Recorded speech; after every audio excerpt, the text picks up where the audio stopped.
ভাই আমার একটা ছোট্ট পুকুর আছে, এই পুকুরে আমি তেলাপিয়া চাষ করতে চাই। ভাই আমার 1 একর পুকুর আছে, এই পুকুরে কি তেলাপিয়া চাষ করা যাবে? ভাই আমার পুকুরের গভীরতা 3 ফিট, আমি কি তেলাপিয়া চাষ করতে পারবো? আমরা যেহেতু এসে তেলাপিয়ার কোম্পানি, সেক্ষেত্রে আমাদের কাছে এরকম কিন্তু অসংখ্য ফোন আসে যে এই ধরনের পুকুর বা এই ধরনের পুকুরে আমি তেলাপিয়া চাষ করতে পারবো কিনা। সো আপনি আজকে ভিডিও যদি দেখেন, ইনশাল্লাহ আশা করবো তেলাপিয়া চাষের জন্য বা যে কোনো মাছ চাষের জন্য পুকুরের গভীরতা এবং কি আয়তন কেমন হইতে হবে এবং কি কোন আয়তনের পুকুর হলে আপনি মাছ চাষটা করতে পারবেন নিরাপদভাবে, ঝুঁকিহীনভাবে এবং কি লাভজনক উপায়ে।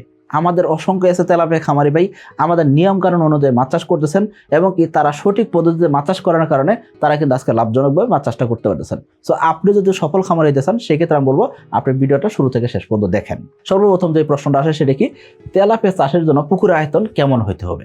দেখুন, তেলাপিয়া চাষ করতে গেলে আপনি 1%, 2%, 10%, 20% যে কোনো আয়তনের পুকুরে আপনি তেলাপিয়া চাষ করতে পারবেন, কোনো সমস্যা নাই। কিন্তু প্রশ্ন একটাই যে আপনি এটা কি বাণিজ্যিক আকারে চাষ করবেন নাকি নিজের পরিবার চাহিদা মেটানোর জন্য আপনি তেলাপিয়া চাষ করবেন। দেখুন, আপনি যদি বাণিজ্যিক উপায়ে চাষ করতে চান, অর্থাৎ আপনি অন্য কোনো একটা ব্যবসা করতেছেন তার পাশাপাশি তেলাপিয়া চাষ করতে পারেন, অথবা আপনি চাকরি করতেছেন তার পাশাপাশি তেলাপিয়া চাষ করতে পারেন, অথবা আপনার মাছ চাষই শুধুমাত্র পেশা, এরকম যদি হন সেই ক্ষেত্রে আপনি বাণিজ্যিক আকারে মাছ চাষে আসতেছেন, তাই না? সো বাণিজ্যিক আকারে যখন মাছ চাষে আসবেন, সেই ক্ষেত্রে আপনার পুকুরের আয়তন এমন হইতে হবে যেখান থেকে আপনি অ্যাকচুয়ালি কিছু একটা লাভ বছর শেষে বা মাসে মাসে করতে পারেন। তা নাহলে তো আপনি ওই জায়গায় কেন আসবেন? আশা করি বুঝতে পারছেন। সো আপনি যখন তেলাপিয়া চাষ করবেন, সেক্ষেত্রে পুকুরের আয়তন ডিপেন্ড করবে দুইটা জিনিসের উপরে।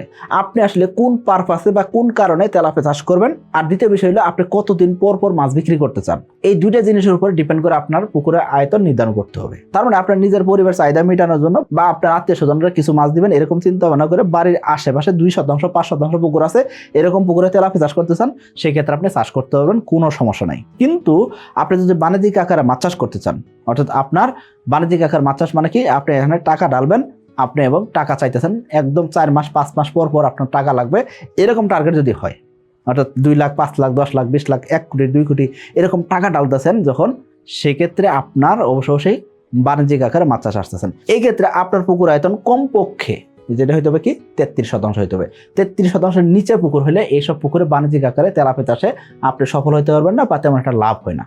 সফল হইতে পারেন নিজে পরিশ্রম করলে, নিজের পুকুর হইতে পারে, এই ক্ষেত্রে হয়তো কিছু টাকা লাভ হবে, কিন্তু ওই টাকা দিয়ে আসলে আলটিমেটলি আপনার সংসারও চলবে না। আশা করি বুঝতে পারছি। সর্বনিম্ন 33% পুকুর হইতে হবে, তার উপরে পুকুর হলে সবচেয়ে ভালো হয়। 2026 সালের এসে তেলাপিয়া পোনার দাম নির্ধারণ করা হয়েছে প্রতি পিস 1 টাকা 45 পয়সা করে। তাহলে আর দেরি কেন, আজই এসে তেলাপিয়া পোনার অর্ডার করুন এবং প্রায় 0% মৃত্যু হারে পোনা ডেলিভারি গ্রহণ করুন।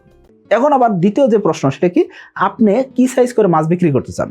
যদি আপনি একটা মাছ আধা কেজি করতে চান, সেক্ষেত্রে 33% পুকুরে আধা কেজি করতে যায় আপনি বিপদে পড়তে পারবেন। কারণ কি, আপনার মাছ খাইতে পারে, মাছের অক্সিজেন স্বল্প হতে পারে, পুকুরে গ্যাস তৈরি হবে, নানাবিধ সমস্যা তৈরি হতে পারে। সো আপনি 33% পুকুরে যখন মাছ চাষ করবেন, সেক্ষেত্রে 3টা বা 4টা কেজি করে মাছ বিক্রি করতে হবে। তাহলে আপনি বলতেন ভাই আমি তো মাছ একটা 1 কেজি করতে চাই, সেই ক্ষেত্রে আপনার পুকুর আয়তন 70%, 80% বা 1 একরের উপর হলে সবচেয়ে ভালো হয়। আশা করি বুঝতে পারছি।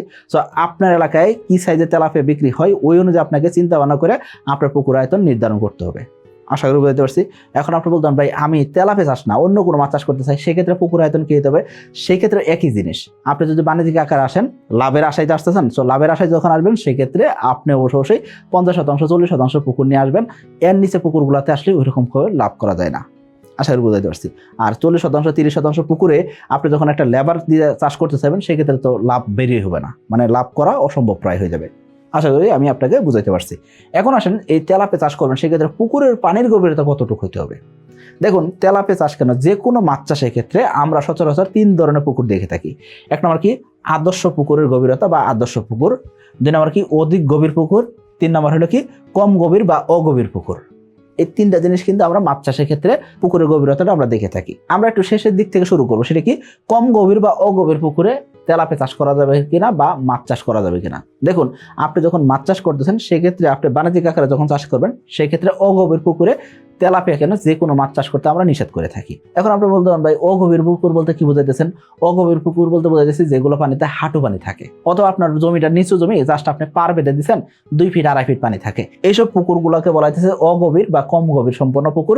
এইসব পুকুরে আপনি মাছ চাষ করতে আসলে আপনি ঝুঁকিতে পড়তে পারেন।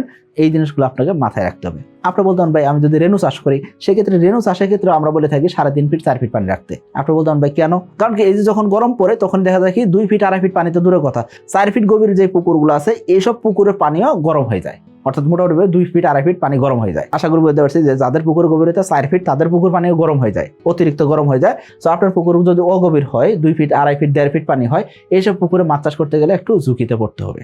আশা করি বুঝতে পারছি। তার মানে আপনি বাণিজ্যিক আকারে যখন আসবেন সেই ক্ষেত্রে কম গভীর পুকুরে আপনি মাছ চাষে আসবেন না, সেটা তেলাপিয়া হোক আর যে কোনো মাছই হোক। এখন প্রশ্ন হলো যে আমার পুকুরের গভীরতা অনেক বেশি, আমি ডেজারে পুকুর কাটছি অথবা আমার এটা দিঘির মতন জায়গা বা বড় জায়গা, বড় জলাশয়, এখানে অধিক গভীর। এই অধিক গভীর সম্পন্ন পুকুরে কোন ধরনের মাছ চাষ করা যাবে? তার আগে আমরা জানবো যে অধিক গভীর বলতে আসলে আমরা কি বুঝতেছি। অধিক গভীর সম্পন্ন পুকুর বলতে বোঝাইতেছে কি 8 ফিট বা 10 ফিটের চাইতে বেশি যে গভীর সম্পন্ন পুকুর, এই পুকুরগুলোকে বলা হইতেছে কি গভীর পুকুর বা অধিক গভীর পুকুর। অর্থাৎ আপনার পুকুরের গভীরতা 10 ফিট 15 ফিট 20 ফিট এরকম যদি হয় বা 30 ফিট যদি হয়, এইরকম পুকুর আপনি কোন ধরনের মাছ চাষ করবেন? এই যে অধিক গভীর যে পুকুর, এই পুকুরে আপনি ছোট মাছ ছাড়তে পারবেন না, আপনি এখানে ক্যাটফিশ জাতীয় মাছ চাষ করতে পারবেন না। কারণ কি ক্যাটফিশ জাতীয় মাছগুলো পুকুরে তলদেশে থাকতে বেশি পছন্দ করে। আপনার পুকুর যদি 20 ফিট গভীর হয় সেই ক্ষেত্রে এই গভীর পুকুরে ক্যাটফিশ জাতীয় মাছের ফলাফল আপনি ভালো পাবেন না। এখন প্রশ্ন তাহলে আমরা এই গভীর পুকুরে কোন ধরনের মাছ চাষ করতে পারি? গভীর পুকুর মাছ চাষের ক্ষেত্রে আপনাকে দুটো জিনিস আপনাকে ভালো করে খেয়াল করতে হবে। এক নম্বর কি গভীর পুকুরগুলোতে সূর্য আলো সরাসরি পুকুরে তলদেশে পৌঁছাইতে পারে না। তো এখানে পুকুরে কিন্তু গ্যাস তৈরি হতে পারে, প্রাকৃতিক খাবার অনেক বেশি ব্লুম হয়ে যেতে পারে এবং কারণ পুকুরে তলদেশে অনেক বেশি শ্যাওলা জমে যায়, নানান ধরনের সমস্যা কিন্তু থাকে। এক নাম্বার। দ্বিতীয় যে বিষয় থাকে সেটা কি এই যে অধিক গভীর পুকুর, এই গভীর পুকুরগুলো আপনি কিন্তু চাইলে সেচ দিতে পারবেন না। সো যেহেতু সেচ দিতে পারবেন না, সেক্ষেত্রে যে কোনো মাছ চাষে আসার আগে অবশ্যই পরিকল্পনা মাফিক আগে আসতে হবে। মার্চ এবং এপ্রিল মাসের মধ্যে এসএ তেলাপিয়ার পোনা অর্ডার করলেই 2 জন সৌভাগ্যবান ব্যক্তি পাচ্ছেন পবিত্র উমরা হজ পালনের সুবর্ণ সুযোগ। আর লটারির লাইভ ড্র হবে 1 মে 2026। এখন প্রশ্নটা, এই গভীর পুকুরে আমরা তেলাপিয়া চাষ করতে পারবো কিনা? হ্যাঁ, আপনি চাইলে গভীর পুকুরে তেলাপিয়া চাষ করতে পারবেন। 10 ফিট 12 ফিট যদি গভীর হয় এইসব পুকুরে আপনি অনায়াসে তেলাপিয়া চাষ করতে পারবেন। এই তেলাপিয়ার পাশাপাশি আপনি চাইলে কি করতে পারবেন? কার্প মাছের ফ্যাটেনিং করতে পারবেন। অনায়াসে কার্প মাছের ফ্যাটেনিং করা যায় এবং কি আপনি চাইলে কিন্তু পাঙ্গাস মাছও কিন্তু চাষ করতে পারবেন। এবং কি আপনি যদি চিন্তা করেন তেলাপিয়ার সাথে পাঙ্গাস অথবা আপনি কার্প জাতীয় মাছের মিশ্র চাষে দিবেন গভীর পুকুরে, সেই ক্ষেত্রে কিন্তু চাষ করা সম্ভব। কিন্তু আপনি কম গভীর পুকুরে তেলাপিয়া চাষে আসবেন না। 1.5 ফিট 2 ফিট 2.5 ফিট 3 ফিট পানি থাকে, এসব পুকুরে তেলাপিয়া চাষের জন্য উপযুক্ত পুকুর নয়। এখন প্রশ্ন হলো সাকিব ভাই, আপনাদের কোম্পানি যে এসএ তেলাপিয়া চাষি আছে তারা আসলে কোন ধরনের পুকুরে মাছ চাষ করে থাকেন? আমাদের এসএ তেলাপিয়া খামারের ভিতরে 90% উপরে খামারিরা আসলে আদর্শ গভীরতার পুকুরে মাছ চাষ করে থাকেন। কারণ কি আমাদের কাছে পোনা কিনতে চাইলে আমরা কিন্তু পোনা বিক্রি করি এমন না। আপনি যখন আমাদের থেকে পোনা কিনতে আসবেন, আমরা আগে পুকুরের গভীরতা জিগাই, পুকুরের আয়তন জিগাই, ওই পুকুরে কতগুলা মাছ লাগবে সেটা আমরা জানাই দিই, তারপর আপনি ডিসিশন নেবেন। অর্থাৎ আপনি যদি চিন্তা করেন যে ভাই আমার 10 শতাংশ একটা পুকুর আছে, আমার 1 লক্ষ পিস তেলাপিয়া দেন, আমরা কিন্তু আপনার কাছে পোনা বিক্রি করবো না। আমরা আগে জানতে চাই যে আপনার পুকুরে আয়তন কত, গভীরতা কত, আপনি আসলে কিভাবে মাছ চাষ করতে চান, কত টাকা ইনভেস্ট করবেন, এইসব জিনিস জেনে বুঝে তারপর আপনাকে মাছ দিব। শুধুমাত্র আপনি আমাদের কোম্পানি থেকে পোনা কিনতে আসছেন আর আমরা পোনা বিক্রি করে ফেললাম, তারপর আপনি লোকসান করবেন, এটা আমরা করি না। এই জন্য কিন্তু আমাদের এসএ তেলাপিয়া খামারিরা কিন্তু সফল হয়ে থাকেন আর আমাদের খামারের সফলতার হার কিন্তু 98%-এর উপরে হয়ে থাকে। সো আপনি যখন আদর্শ গভীর চিন্তা করবেন, আদর্শ গভীরতা হলো 4 ফিট থেকে 8 ফিটের ভিতরে, অর্থাৎ 4 ফিট থেকে 6 ফিট হলে সবচেয়ে ভালো হয়। তবে তেলাপিয়া চাষের ক্ষেত্রে 7-8 ফিট গভীর সম্পন্ন পুকুর হলেও সেই ক্ষেত্রে মাছ চাষ করা যায়। আর আদর্শ পুকুরের গভীরতা 4 ফিট থেকে 8 ফিট হলে সবচেয়ে ভালো হয়। এইসব পুকুরে গ্যাস কম হয়, সহজে পুকুর সেচ দেওয়া যায় এবং কি মাছের রোগ ব্যাধি কম হয়, দ্রুততম সময় মাছগুলো ধরা যায়। আর আমরা জানি তেলাপিয়া মাছ কিন্তু 100% জালে আসে না, অর্থাৎ মাছ বিক্রি করবেন সকল মাছ কিন্তু জালটাই না আপনি ধরতে পারবেন না। 5%, 7%, 10% মাছ কিন্তু পুকুরে তলদেশে থেকে যেতে পারে। সো আপনি যখন তেলাপিয়া চাষ করতে চান সেই ক্ষেত্রে একটা আদর্শ গভীর সম্পন্ন পুকুরে তেলাপিয়া চাষ করবেন। আশা করি বুঝতে পারছি। সকলে ভালো থাকবেন, সুস্থ থাকবেন। আসসালামু আলাইকুম।